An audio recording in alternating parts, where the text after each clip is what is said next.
Enjoyment. People generally like to feel happy, calm, and good. You might express these feelings by smiling, laugh, or indulging yourself. You might feel enjoyment when you feel close and connected to people you care about. You feel safe and secure. You're doing something that triggers sensory pleasure. You're absorbed in an activity. You feel relaxed and at peace. Some words you can use to describe different kinds of enjoyment include happiness, love, relief, contentment, amusement, joy, pride, excitement, peace, satisfaction, compassion. If enjoyment and its related feelings feel elusive, try to take a look at other emotions or feelings or getting into ways such as trouble focusing on what's happening in the present, worry, stress, alone, anxious mood.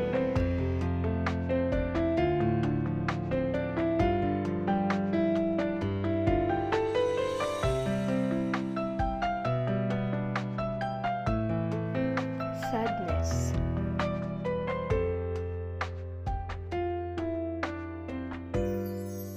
Sadness. Everyone feels sad from time to time. This emotion might relate to a specific event such as loss or rejection, but in other cases, you might have no idea why you feel sad.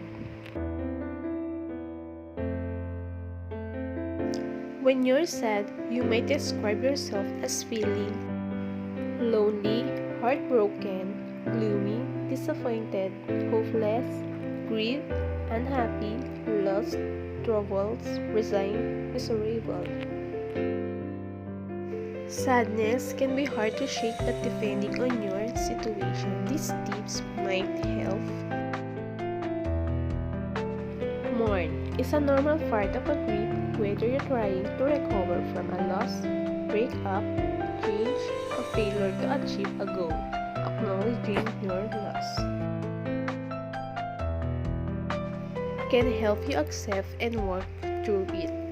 Everyone grieves in their own way, so do what feels right to you. It might help to simply sit with your feelings for a while or express from creatively.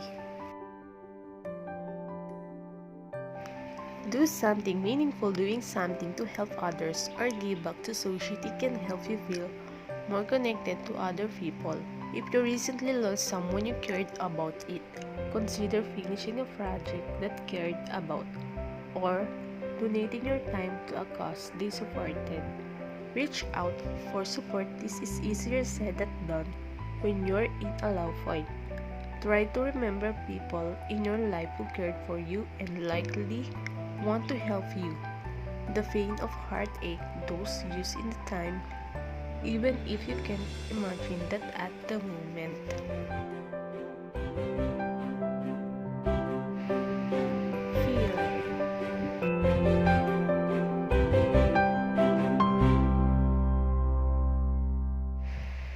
Fear. Fear happens when you sense any type of threat.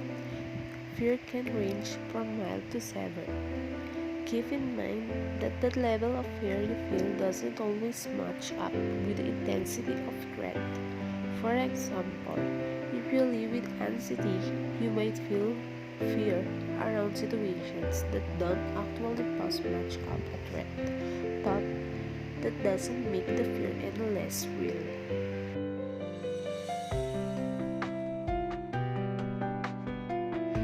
Fear can make you feel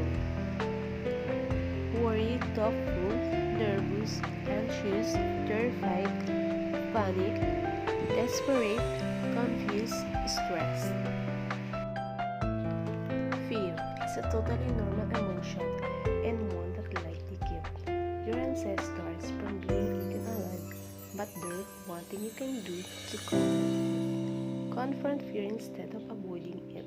If you're afraid of something, whether it's a serious discussion, meet new people, or driving, it's natural to want to stay away from the source of your fear.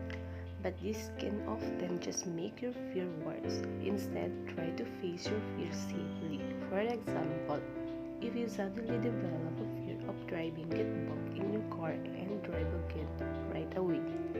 Stay close to home at first if it helps, but don't avoid it. Distract yourself from your fear.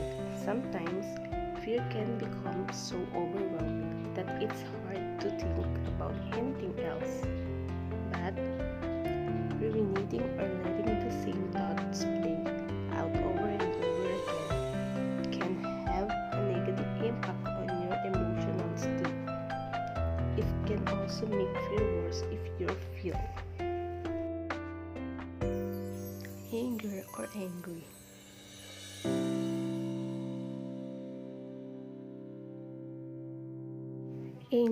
Anger usually happens when you experience some type of injustice. This experience can make you feel threatened, trapped, and unable to defend yourself. Many people think of anger as a negative thing, but it's a normal emotion that can help you know when a situation has become toxic.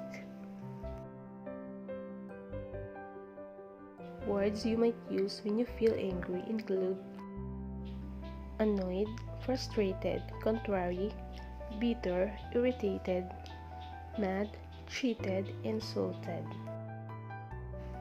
There are a lot of ways to deal with anger, many of which can use problems for you and those around you. The next time you find yourself in a huff, try these tips of managing anger in a more productive way. Take a break when you feel frustrated, putting some distance between yourself and the situation upsetting. You can help you avoid in the moment reaction or angry outburst. Try taking a walk or listening to a calming song while away. Take a few minutes to consider what's causing your anger. Disgust.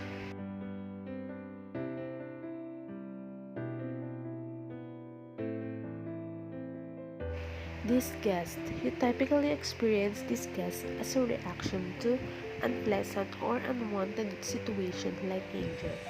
Feelings of disgust can help to protect you from things you want to avoid. It can also pose problems if it leads you to dislike certain people, including yourself, or situations that aren't necessarily bad for you. Disgust might cause you feel dislike, offended, uncomfortable, disturbed, withdrawal. Disgust can happen as a natural response to something you dislike in some situations. You might want to work through or overcome your disgust. Focus on the behavior, not the person. If someone you care for does something that offends or disgusts you, you may disapprove and react by withdrawing, pushing them away, or getting angry, but instead, you might try to talking the person. Putting it all together, emotions can be complicated, some might feel intense, while others seem mild in comparison. You might feel conflicting emotions at any given time, but emotions can serve a purpose, even when they're negative. Instead of trying to change the emotions you experience, consider how you react to them. It's usually the reactions that create challenge, not the emotions themselves.